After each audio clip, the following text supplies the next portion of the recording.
El dedo en la llaga es investigar, informar, cuestionar y desafiar sin miedo al poder económico y político. Enaltecer la cultura, la educación y la innovación para generar sociedades libres. Te invitamos a ser parte de este cambio, donde todas las voces se escuchan. Con Adriana Delgado.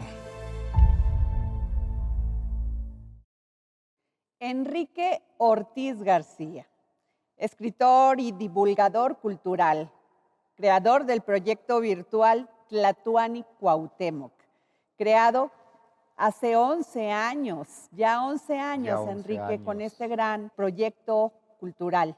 Tienes 3 libros. También. Todos de la conquista, de lo prehispánico, de qué pasó con nuestros antepasados. Efectivamente. Antes, durante y después de la conquista de los españoles en 1521. Sí, efectivamente, ya son 3 libros, principalmente enfocados en el mundo prehispánico, ¿no? La primera novela histórica, Las Águilas de Tenochtitlan, publicada por Grijalbo, donde no hay conquistadores, porque yo creo firmemente que para escribir novela, cuento, fábula de los antiguos mesoamericanos, no es necesario que siempre esté ese contrapeso o la presencia europea, porque estas culturas fueron tan ricas, las más importantes de América en su momento, que merecen la pena que se narre cómo era la vida en ellas, qué hicieron, cómo eran sus ciudades y su historia. El segundo, El mundo prehispánico para gente con prisa, de Editorial Planeta, en el cual se narra la vida cotidiana en Tenochtitlan.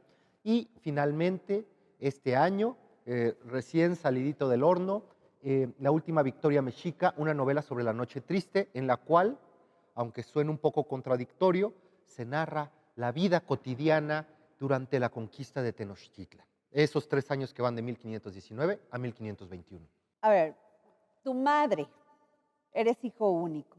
Tu madre, que es doctora en ciencias, investigadora bioquímica, te lleva a comprar tu primer libro a los 5 años. O antes, efectivamente, sí, a las ferias del libro infantil y juvenil, que estaban ahí por el Centro Nacional de las Artes, en Churubusco. Ahí había pequeñas obras de teatro, y sí, ahí me empecé a comprar mis primeros libros, me los compraban, pues que eran de colorear, pero en particular, Adriana, me acuerdo de una colección, de un libro en particular, que fue tal vez el primer libro que yo tuve en las manos de historia, que fue de la colección Colibrí, de la Secretaría de Educación Pública. Ajá. Estamos hablando de los 80s, y precisamente había de diferentes periodos de la historia nacional, y yo ya desde los 5 o 7 años seleccioné el libro de la conquista entre todos los de la historia de México, y todavía lo tengo, bellamente ilustrado.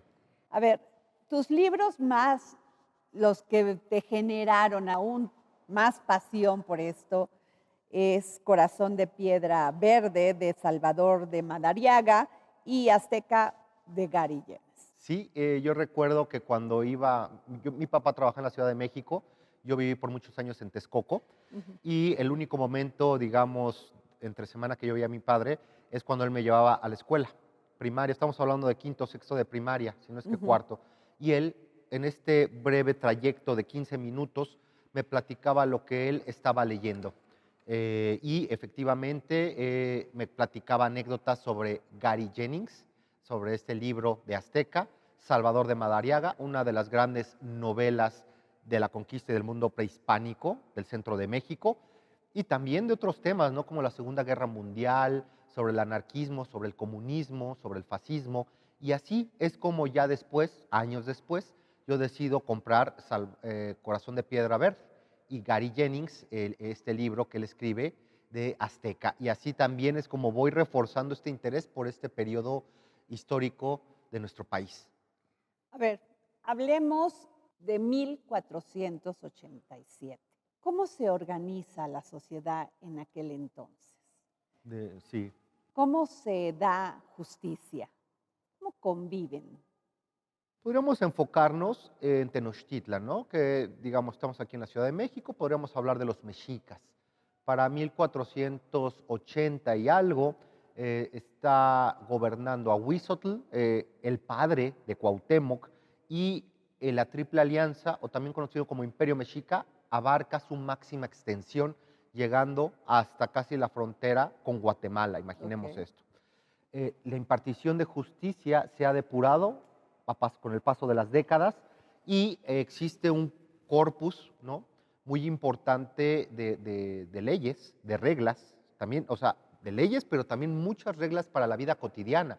En la Reglamentos. cual, sí, efectivamente, ordenanzas, por ejemplo, tenemos las ordenanzas de Nezahualcóyotl, y esas han llegado hasta nuestros días, y ahí podemos ver que la sociedad de los antiguos nahuas, tanto por ejemplo de Texcoco, de Tenochtitlan, pues eran una forma de vida muy rígida.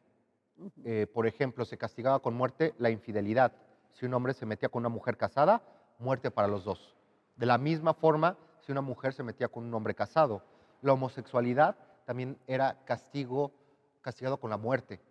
También, si tú llegabas a robarte, porque imaginemos el Valle de México, la Cuenca de México en el siglo XV. Todo está lleno de campos de cultivo y ahí están los árboles frutales, y ahí están las mazorcas y los chayotes. Tú caminabas y los podías agarrar como si fueras al súper en la actualidad. Entonces también hubo unas reglas en las cuales no podías tú ir caminando y robarte las mazorcas. Y si te robabas más de cierto número, ya implicaba una pena mayor, incluso una indemnización o pago a la persona, al campesino que tenía ahí su campo de cultivo. Pero, por ejemplo, los de delitos menores, ¿a dónde iban? Los delitos menores, había mucho Como castigo. robo de un... Castigos físicos. Castigos físicos. Era corporal. Corporal, principalmente. También podrían, reitero, pagarse una multa o pagar, o sí, restituir el valor de lo robado a la persona ofendida. Entonces, había diferentes niveles y generalmente los castigos se llevan a cabo en la plaza del mercado. Cuando uno va al Museo Nacional de Antropología, ve esta magnífica maqueta donde están todos comprando y vendiendo y dicen, ah, qué bello, pero ahí falta en la parte central de la plaza, pues una especie de plataforma, que es donde se llevaban a cabo no solamente los castigos leves, sino también las ejecuciones.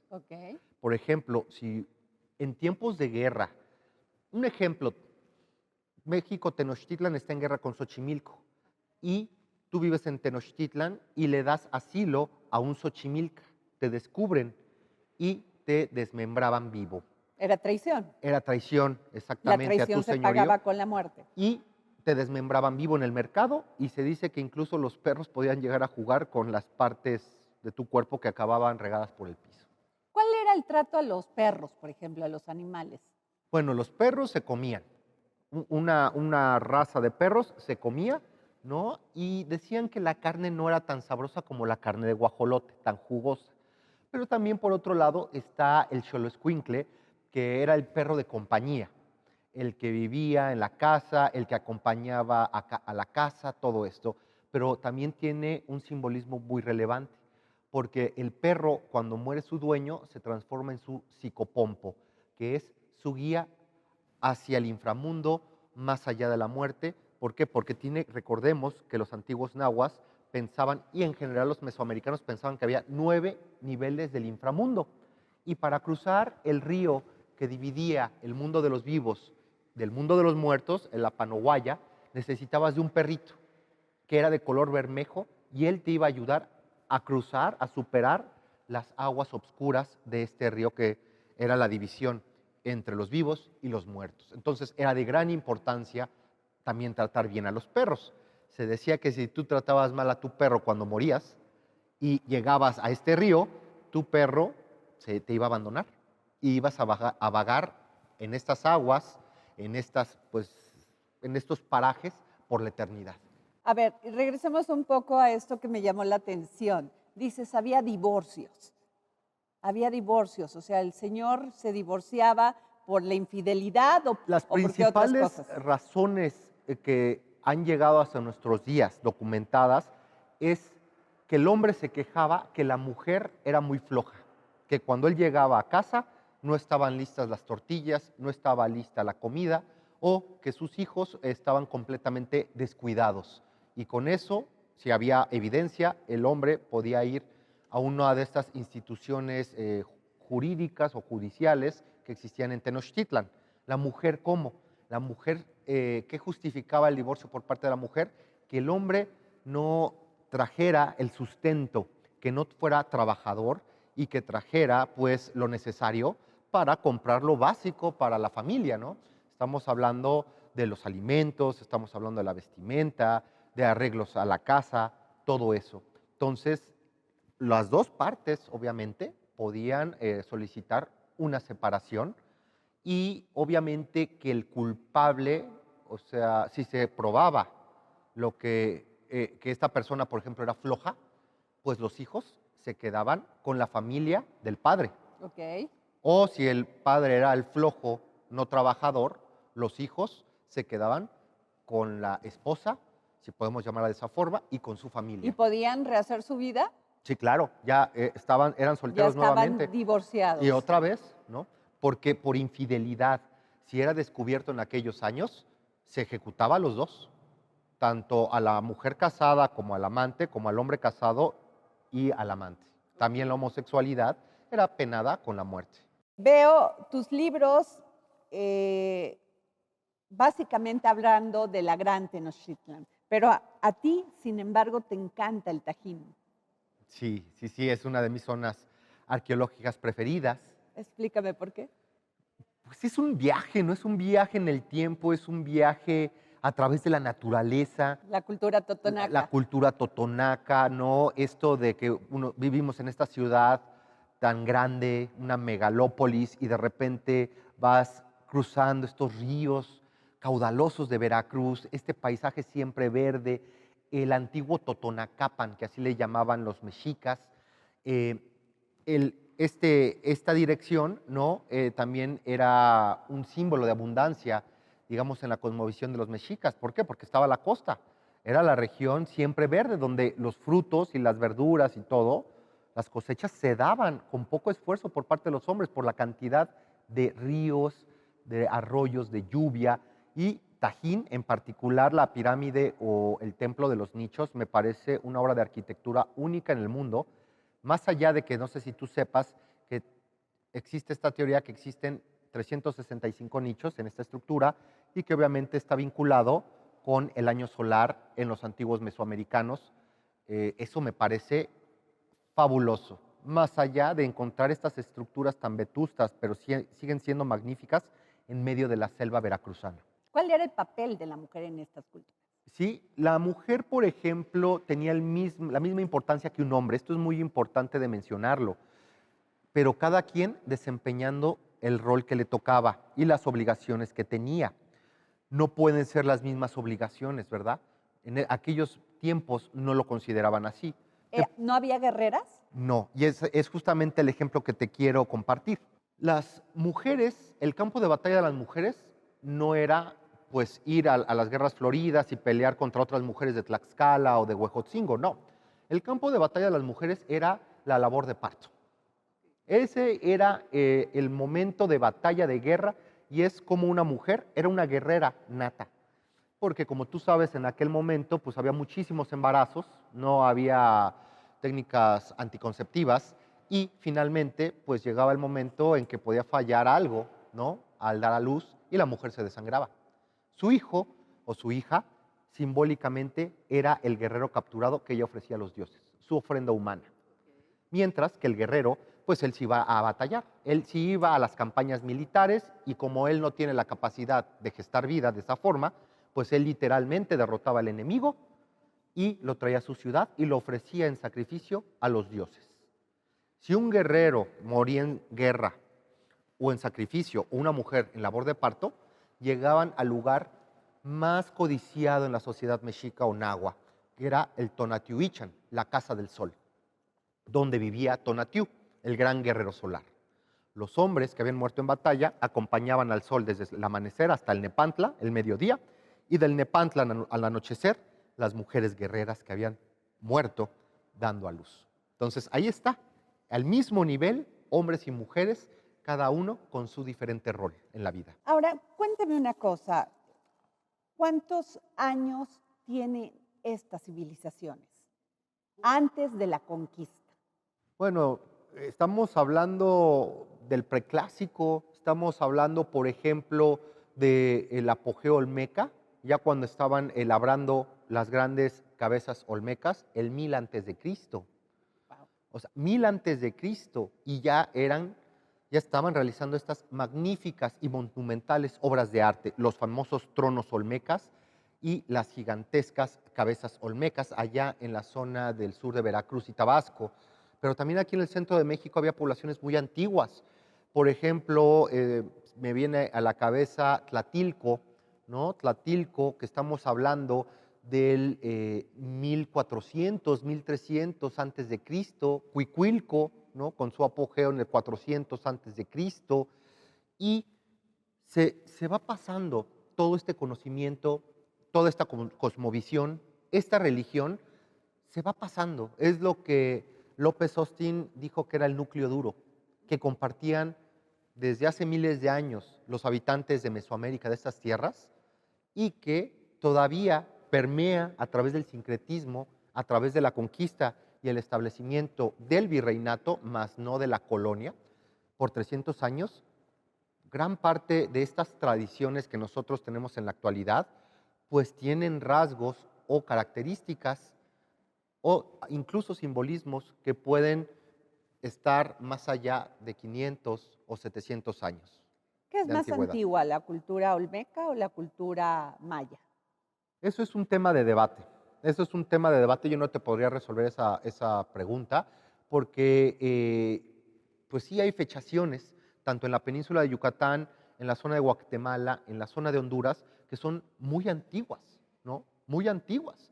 Y también en la zona olmeca, pues bueno, tú sabes que cuando éramos niños se le decía a esta cultura la cultura madre, porque era la más antigua y la cultura pues que gestó muchos de estos conceptos religiosos y de la cosmovisión de los antiguos mesoamericanos. Pero la realidad es que los mayas, con todas estas investigaciones que se están dando en los años recientes, pues nos están asombrando, tanto en la complejidad de sus ciudades, de sus señoríos, la forma de vida, incluso en su antigüedad, y también la densidad por lo poblacional que había en estos grandes centros urbanos del clásico. Cuando uno visita Palenque, ¿no? Pues ve pura selva y ríos. Imaginemos la gran cantidad de mosquitos, de serpientes en este lugar. Es de repente difícil pensar que en este lugar podían vivir 10,000, 20,000 personas. Y no solamente en Palenque, estamos hablando de Tikal, de Calakmul, de Copán, ¿no? De todos estos grandes asentamientos, de los 4 pilares del mundo maya clásico.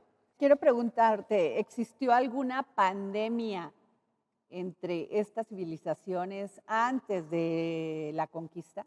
Sí hubo algunos, hay registros que ¿Hay sí hubo, registros? por ejemplo, enfermedades respiratorias Ok. que se volvieron de cierta forma epidemias, pero la realidad es que las grandes epidemias que diezman a los grupos originarios llegan, bueno, se dan en el siglo XVI con la llegada de Hernán Cortés y de sus castellanos. Recordemos que en 1520 se da la viruela, que debilita en gran medida todos los preparativos que está realizando Tenochtitlan ante la ofensiva final de Hernán Cortés y sus castellanos, y que las enfermedades, como tú bien sabes, no discriminan. Murió Cuitláhuac, ¿no? El hermano de Moctezuma, quien estaba a cargo de la defensa de Tenochtitlan. Murió del lado de los aliados españoles Maxiscatzin, que fue uno de los señores de las 4 cabeceras de Tlaxcala y que le causó honda tristeza a Hernán Cortés. Sabemos que se vistió de luto, de negro, por varios días. Y también esto es muy importante de mencionar, la gran mortandad durante la conquista se da por las enfermedades, principalmente la viruela. Porque muchas personas dicen, es que se dio un genocidio. ¿No? Para que se dé un genocidio tiene que haber una intencionalidad por parte de uno de los grupos participantes, o sea, en este caso los españoles. Y los españoles no querían que muriera su fuerza laboral, ni tampoco estas personas que iban a ser evangelizadas, ¿verdad? Porque recordemos que la iglesia perdió millones de almas con Lutero, ¿no? Con el protestantismo. Así es. y querían recobrar esas almas en el nuevo continente. Entonces, no hay una intencionalidad por parte de los grupos europeos de masacrar, de cometer un genocidio, como sí, y perdónenme el anacronismo, con los nazis, ¿no? Que Claro. ellos sistemáticamente querían acabar con ciertos grupos étnicos o religiosos. En tu reciente libro, La última victoria mexica, siempre hay, pues, de los vencidos y los vencedores, la noche triste. Sí, sí, sí. Momento polémico en la actualidad, ¿no? De unos años para acá, porque se le ha querido cambiar el nombre a Noche de la Victoria. Sí. ¿Y por qué es Noche Triste? Es que no es Noche Triste para los mexicas, obviamente. Esto sucede el 30 de junio de 1520, cuando Hernán Cortés sale por la calzada México-Tacuba y los mexicas deciden atacarlos, y es el peor descalabro ¿Qué de tiene Hernán Cortés? Cortés. Exacto. 800 españoles mueren solamente en unas cuantas horas. Noche de la Victoria, ¿por qué? Porque fue una victoria indígena. Así es. Pero se pierde de vista que también en el bando de Cortés había tlaxcaltecas.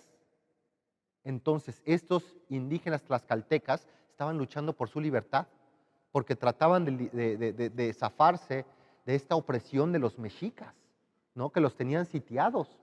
Entonces, pues la historia no es blanco y negro, la historia no es de héroes y villanos.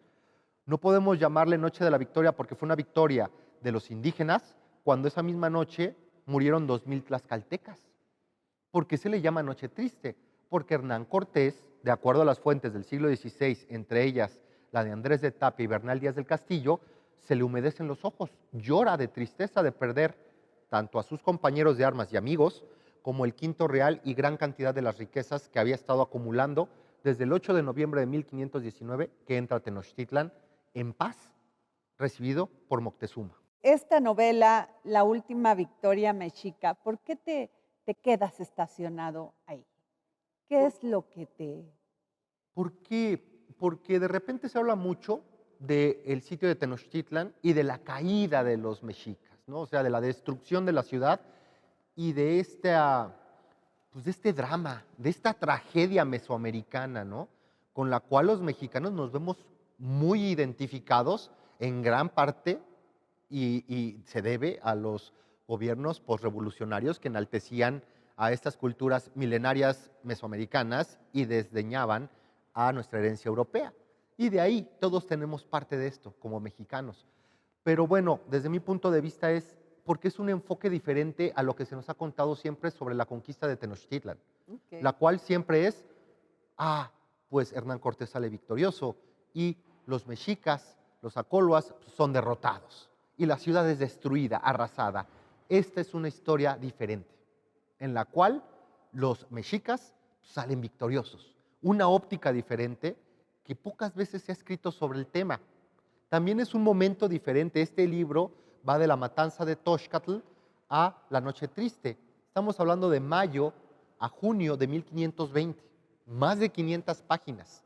No toca, por ejemplo, los bergantines que construye Hernán Cortés para sitiar la ciudad, no toca el sitio, ¿no? Que cómo van demoliendo la ciudad, las batallas, todo esto, no. Esto es un año antes. Y creo que es importante mostrar al lector cómo de ciertos episodios, reitero, de mayo a junio de 1520, puede uno escribir una novela de más de 500 hojas. Ahora, quienes apoyaron a Hernán Cortés en su camino hacia la conquista de la Gran Tenochtitlan, pues fueron todos estos pueblos enemigos de él porque los tenían sometidos Claro. y les cobraba grandes tributos. ¿Cuáles fueron, por ejemplo, se habla de los totonacas? Ellos no participaron de forma activa en Sí. esto porque eran pacifistas. Pues efectivamente, en un inicio, ¿no? La primera alianza que forja Hernán Cortés son precisamente con el cacique gordo, ¿no? De Zempoala, un hombre que era tan obeso que tenían que ayudarlo a caminar. También esto rompe un mito de que todos los indígenas eran delgados y fit, ¿no? Pues no, hay varias descripciones de personas con sobrepeso en esta obra magnífica de Bernal Díaz del Castillo. Ajá. Entonces, Cuautlevana, este cacique gordo, es el primero que apoya a Hernán Cortés. Y se van sumando muchos señoríos como Quiahuiztlán, ¿no? Y de ahí ellos son, digamos, su primer apoyo cuando va avanzando hacia tierra adentro y se dan batallas contra los tlaxcaltecas. Ahí están los guerreros totonacas combatiendo del lado de Hernán Cortés. Pero luego, en algún momento, Hernán Cortés logra forjar, en septiembre de 1519, logra forjar una alianza con los tlaxcaltecas, con nahuas, grupos nahuas. Y obviamente por la proximidad y todo, los que llevan la carga de la batalla, de la guerra, pues son los aliados indígenas de Hernán Cortés. Y no solamente los tlaxcaltecas, con el paso de los meses, les guste o no les guste, por ejemplo, a los cholultecas, tú sabes que lleva una masacre en Cholula Hernán Cortés, Claro. y pues no les queda de otra. Tienen que rendirle vasallaje a Carlos V, Carlos I de España. Se suman, no les quedaba de otra. Pero Huejotzingo, Atlisco, muchos señoríos se empiezan a sumar, por lo que Hernán Cortés no ve la necesidad de seguir dependiendo de sus aliados de la costa, que están mucho más lejos, ¿no? ¿Y quiénes se suman? Por ejemplo, todas estas civilizaciones del Bajío, del norte del país, ellos se abstienen, Sí, o sea, lo ven desde lejos, pero les llegaba información. Claro, ellos estaban informados, pues es que era la gran triple alianza, ¿no? Que tenía redes comerciales en todo el Bajío, en todo lo que actualmente es Guanajuato, incluso más allá. Entonces, ellos se van enterando, el señorío de los tarascos o purépechas de la zona de Michoacán, parte de Guanajuato, también se enteran. Sabemos, por ejemplo, que en algún momento Cuitláhuac, después de la Noche Triste, que expulsan a los españoles, Cuitláhuac le manda cartas al Irecha o Calzoncin, que era el gobernante purépecha, diciendo que estos extranjeros europeos van a destruir Tenochtitlán y que van a seguir con ellos y que son avariciosos, que vienen por las riquezas, que vienen por las mujeres, que hay que forjar una alianza. Imaginemos, eran grandes enemigos los tarascos y los mexicas. Y Cuauhtémoc trata de realizar esta alianza y los purépechas le dicen no. Incluso toca también base, le escribe a los señores de Tlaxcala. Estando ahí Cortés, ahora sí que curando sus heridas, le dice, ya no va a haber más tributo, ya no va a haber guerra entre ustedes y nosotros, vamos a ser hermanos, pero ayúdenos a acabar con estos europeos, bueno, con estos hombres barbados, con estos castiltecas. Y los tlaxcaltecas dicen, no, vamos nosotros O sea, con su Hernán odio Cortés. era más profundo a todas las vejaciones de los mexicas. Eso es terrible, porque compartían todo, o sea, tenían todo en común, lengua, dioses, religión, forma de vida, alimentación, todo, o sea, tenían muchísimas cosas en común, los tlaxcaltecas y los mexicas. ¿Y los mayas qué papel jugaron en esto? Bueno, los mayas estaban todavía ya en la península. Tú sabes que generalmente cuando salen las embarcaciones, las expediciones desde Cuba, pues iban bordeando la península de Yucatán. Ahí Hernán Cortés recoge, rescata a este Jerónimo de Aguilar, ¿no? Y Gonzalo Guerrero es el otro que dice, yo no voy. Y bueno, se dan batallas también en algún momento. Incluso Gonzalo Guerrero no fue el que se casa con una indígena. Sí, podríamos decir que él es el padre del mestizaje en estas tierras. Así es. Porque Hernán Cortés lo invita, porque él necesita lenguas, personas que entiendan cómo es la forma de vida, cómo operan estos grupos culturales. ¿Y dónde llega la Malinche ahí? Y Guerrero le dice, yo no, yo me quedo porque yo tengo a mis hijos bonicos. Y él ya está todo labrado de la cara, como maya.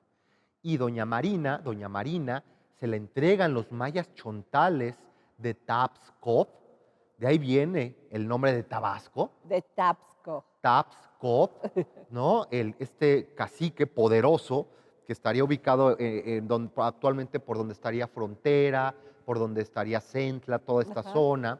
Y ahí se da una batalla en la cual los españoles derrotan a los mayas chontales y Tapscop le da a Hernán Cortés 20 doncellas, ¿no? Y entre ellas pues va nada más y nada menos que doña Marina. Doña Marina nace en poblaciones pequeñas cerca de Coatzacoalcos, posiblemente Painala o Oluta.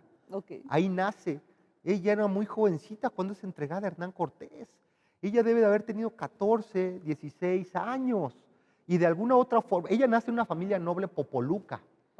Y en algún momento, no sabemos cómo, acaba siendo esclava sí, y también trabajadora sexual, cocinera de los señores de los mayas chontales. No sabemos cómo llega ahí y obviamente que destaca por su belleza, pero sobre todo por su inteligencia, porque es una mujer políglota. Ella habla popoluca, habla náhuatl, como los mexicas, habla maya chontal, con lo que se entiende con Jerónimo de Aguilar. Ok. Él habla maya yucateco y ella habla maya chontal. Y finalmente, para el sitio de Tenochtitlan de 1521, ya ya entiende perfectamente el castellano y ya también puede hablarlo rudimentariamente. Entonces, Ok. la gran amante de Hernán Cortés, la consejera más importante de Hernán Cortés, la mujer que se hace a sí misma en la conquista, gracias a su inteligencia, a su prudencia, a su lengua, y finalmente la mujer que se vuelve la mujer más poderosa de todo el continente americano, por un breve periodo de tiempo, porque pues ella es doña Marina, Claro. desde el punto de vista de los españoles, pero desde el punto de vista de los indígenas es Malintzin, que tiene el sufijo sin, que solamente lo podían tener los grandes guerreros, los miembros de la nobleza y los gobernantes. ¿Qué papel juegan aquí? Porque también no se habla de ello. Después de la conquista, bueno, antes de la conquista, pero cuando llega Hernán Cortés, de los africanos que llegaron con él. Es curioso ¿Cómo por... se mezcla Sí, con nuestra cultura? Y nadie habla de ellos, sí. salvo que se quedaron en Veracruz y No, y hubo conquistadores africanos, Adriana, y pocas veces se habla de esto. Esto es, incluso un príncipe o rey africano, Yanga. sí, también eso, ¿no? Eso ya en el siglo XVII, pero refiriéndonos, por ejemplo, al periodo de la conquista, Ajá. sabremos que hubo al menos, bueno, varios conquistadores africanos, porque los españoles llegaban aquí con sus esclavos, mulatos y africanos, algunos de los cuales después fueron hombres que fueron liberados. Y ahí veías a los mulatos y africanos combatiendo en contra de los mexicas. Juan Garrido, uno de ellos. Juan Garrido, hombre de relevancia, que dice la crónica popular que él es el primero en sembrar trigo en el Valle de México, hombre que funda la ermita de los mártires, donde actualmente está el templo de San Hipólito, que fue el lugar donde se dio la peor masacre durante la Noche Triste, y levanta esta ermita de los mártires hacia los mártires españoles que fueron asesinados en la Noche Triste. También, por ejemplo, entonces, ellos también jugaron un rol muy importante durante la conquista, pero son apocados por los españoles, son ignorados. Siempre fueron los Siempre. esclavos. Y te pongo un ejemplo, Francisco Eguía, un africano que llega con Pánfilo de Narváez. Pánfilo de Narváez es enviado desde Cuba para prender a Hernán Cortés, porque recordemos que Cortés sale de la isla en franca rebeldía frente al gobernador Diego Velázquez. Entonces, Pánfilo de Narváez llega a estas tierras en 1520 y no sabemos a ciencia cierta, pero las crónicas del siglo XVI comentan que el responsable de haber traído la viruela, la mortandad y la desolación a estas tierras fue un africano, Francisco Eguía, esclavo que llega con la expedición de Pánfilo de Narváez. Y ahí nos damos cuenta del pensamiento español, ¿no?, o castellano del momento. El africano es el culpable. Y también, obviamente, al ver su color de piel, pues el africano estaba vinculado con el pecado, con la maldad, ¿no?, con la poca moralidad. Y por eso se culpa a Francisco Eguía, que él es el que trajo la viruela, las viruelas, cuando sabemos que también venían muchísimos indígenas taínos, pero los responsables no son los indígenas que venían con Pánfilo de Narváez, fue el africano, los africanos. Ahí y está, los ¿no? estigmatizaron. Los estigmatizaron, pero por el otro lado, pues también, como Juan Garrido, se les respetaba, muchos llegaron a ser hombres libres, y se les respetaba y se les daba su tierra, como recompensa de las proezas que realizaron durante la conquista. Tengo aquí la última victoria mexica del gran divulgador del mundo prehispánico, Enrique Ortiz. ¿Tu bebé? Sí, el nuevo El nuevo bebé. El nuevo bebé. De los dos anteriores libros hasta llegar a este, ¿por qué has pasado? ¿Cuánto has reflexionado, analizado de lo que fue la conquista de México? Pues sí, ha sido todo un viaje cultural, todo un viaje de lectura. No sabes cuántos libros he tenido que devorar para poder escribir pues estos tres, siendo este el último.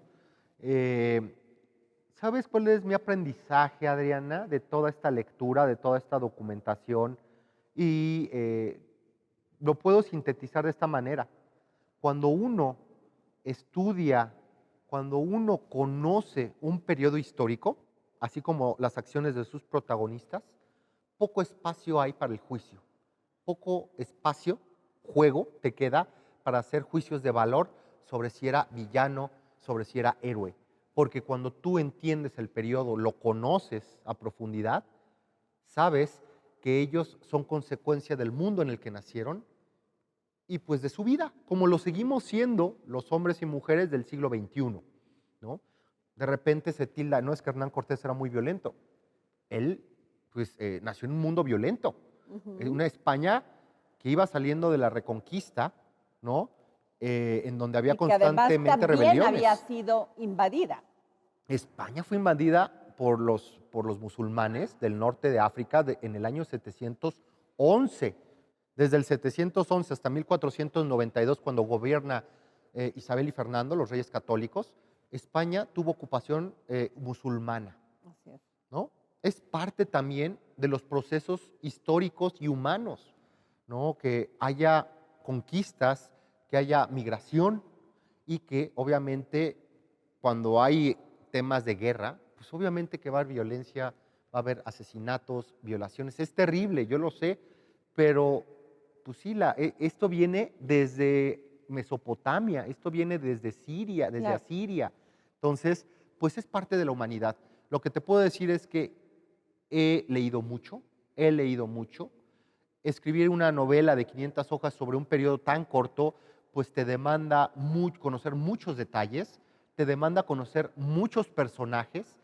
Esta novela es una novela muy ágil, de tintes épicos, militar, en la cual se dan visiones tanto del bando español como del bando mexica. Y no solamente visiones masculinas. De todos estos libros que se han escrito sobre el mundo prehispánico, nuestras civilizaciones antes de la llegada de los españoles, ¿cuál es la que más te acerca a este mundo? ¿Cómo se veía? ¿De las que yo he escrito o de las que yo he leído? De las que tú has leído y después cómo se transforman en tus libros. Me encanta, por ejemplo, cómo Salvador Madariaga escribe y describe este ambiente un poco supersticioso, depresivo, opresivo también para los propios mexicas que vivían en Tenochtitlan, en lo cual todo está supeditado a la voluntad de los dioses, ¿no? En el cual realmente el hombre, pues no sé si tiene ciertamente libertades, algunas, pero realmente tu voluntad, tu destino, y si tú vas a prosperar en ese mundo que ya hemos perdido, que desapareció, fue destruido, pues depende en gran medida de la voluntad divina, de la voluntad de los dioses. Imagínate vivir de esa forma. Que ojo, esto muchos dirán, es que eso eran muy ignorantes. Lo mismo sucedía del otro lado del océano, en España, con deidades diferentes, ¿no? Allá solamente una, la deidad que ellos consideraban la única y verdadera, acá politeístas, pero era lo mismo para un castellano, un extremeño, un andaluz, ¿no? Ellos también decían que todo dependía de la voluntad en gran medida de Dios.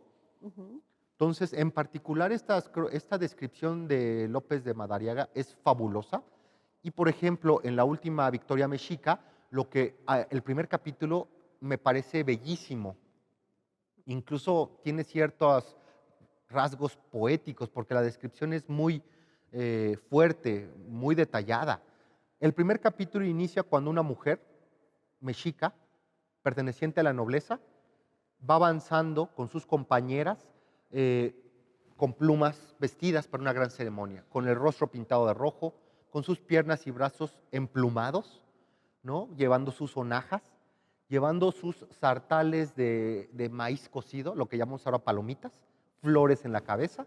Van avanzando a la fiesta de Toxcatl en mayo de 1520, están danzando, ven a la representación del dios, está la nobleza, y de repente, de la nada, se escuchan gritos de guerra, y se trata nada más y nada menos que de Pedro de Alvarado, el famoso Tonatiuh, que entra al recinto ceremonial, acompañado de sus tlaxcaltecas, y empieza la masacre de Templo Mayor. Ese es el primer capítulo de lo que van a encontrar en la última victoria mexica, acción de Pedro de Alvarado que rompe la frágil Que paz además que considerado había. el más sanguinario de Uno los de los- hombres de Hernán Sí, Cortés. uno de los más sanguinarios, uno de los más violentos, un hombre imprudente, un hombre dado para la violencia, ¿no? Que de repente meditaba poco sus acciones y que las consecuencias luego para él eran terribles, pero que era así, ¿no? Y toda esa parte psicológica, toda esa parte emocional, la podemos ver en los personajes de esta novela. Y también yo la resumiría con una palabra: empatía, ¿no? Ver cómo estas personas de a pie, porque no está protagonizada solamente por Moctezuma y Cortés, sino por un capitán de rodeleros, por un guerrero mexica y una doncella, es ponerte en los pies, ponerte en los zapatos o cactli de aquellos hombres y mujeres que vivieron, lucharon y murieron durante la llegada de estos teúles o estos españoles, y ponerte dentro de ellos, entenderlos, lo difícil que fue para estos mexicas vivir y también para los españoles llegar. Enrique Ortiz, sin duda una gran novela, La última victoria mexica, una novela sobre la noche triste. Gracias, Enrique Ortiz, Tlatuani Cuauhtémoc, gracias por traernos este maravilloso libro, Al dedo en la llaga. Ya me dirás qué te parece. Muchas gracias. Gracias a ti. El próximo jueves, en El Dedo en la Llaga. En cuanto a el huracán Otis, sí está terrible esta tragedia. ¿Tienes datos de cuántas personas con discapacidad no lograron resguardarse, no lograron transportarse a un lugar más seguro? Nadie habla de eso, Katy. Nadie habla de eso. Nadie quiere hablar. ¿Cómo le hizo la persona que estaba en una silla de ruedas para trasladarse o transportarse a un lugar más, Seguro. más seguro, una persona con discapacidad visual? ¿Cómo, Katia? No tenemos esos datos. Fíjate, hicimos un ejercicio del censo 2020. En los 47 municipios afectados de inicio, que después fueron a 2 y luego que no había ninguno, hay 400,000 personas con discapacidad en sus municipios afectados. Tan solo en Acapulco, 155,000 personas con discapacidad, que de nuevo hay que multiplicar por 4, porque si tú tienes una persona con discapacidad en tu familia, pues afecta a toda una familia la discapacidad de uno de sus integrantes. Pero no tenemos números, no tenemos mayor visibilización. Hemos estado tratando de conseguir entrevistas, de hablar del tema, de que nos tomen la llamada en el DIF, de que el gobierno informe de manera accesible para todas las personas. No lo hacen, Adriana. Entonces, lo único que sabemos es lo que nos dicen las cifras internacionales. Según una organización de la World Institute on Disability, es decir, el Instituto Mundial de la Discapacidad, las personas con discapacidad tienen de 2 a 4 veces mayores posibilidades de morir o ser heridos en una emergencia como esta.